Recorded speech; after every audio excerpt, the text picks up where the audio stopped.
a failing thought was that we used to have was all start out happy as kids and young adults, and then you sort of hit that midlife crisis somewhere along the way, and then you get happy again in your golden years. Researchers say this U-shaped curve of happiness has apparently changed. They say now it's just a steady climb. It just goes up as you age. So instead of like younger, you start out like happy, and then you kind of hit midlife, and then happy. Right. Now we're saying, no, we actually, I think when you're little, you start up here, but then you're just keep going up. So it's young adults that used to be pretty happy and now aren't quite as happy as they used to be. I can understand, like with how expensive things are. Whenever you're younger, you don't make that much money, and so it's tougher to get by.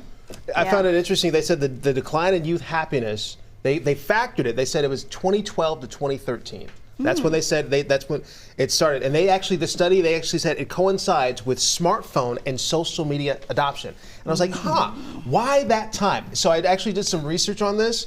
You know what happened in 2012, 2013? That's when Facebook opened up to everyone. And that's also when Meta bought Instagram, which changed everything when it comes to social media. That's when it also became bigger than MySpace, and everything pretty much exploded. That makes sense. Right? That totally makes sense. And you know, with social media, sometimes with kids, it can be overwhelming. They can deal with bullying. It affects their self-image and self-esteem, and they don't always know or realize, okay, what you're seeing may not be real, or it may not be what you think it is. Everyone's trying to keep up with the Joneses almost in a way. Exactly. And you start to feel bad because you start to see other people, and now you're trying to compare yourself to everyone else. So then you don't feel as good about yourself. You go down a little rabbit hole. Yeah, and they say it's especially prevalent in younger women there too. I am happy though that you do, like, as you get older, you are happier. I mean, at least it's not like straight on down, just like right? But I just say, that's a significant change. COVID probably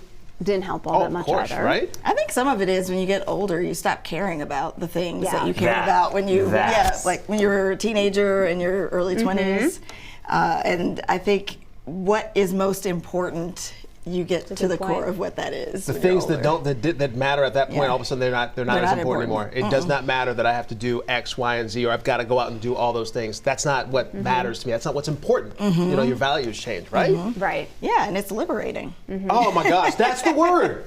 That is the word. It's liberating. Yeah, you're right. Yeah. But if you think about it, in your middle life, that's where you are trying to, if you have kids, you're trying to juggle your job. Probably where the peak of your job is. You're trying to juggle your kids. You're trying to juggle all of these different things, and hopefully as you get older and maybe some of those responsibilities start to change and you start realizing what is important, then that continues. We just to had go this up. conversation yesterday.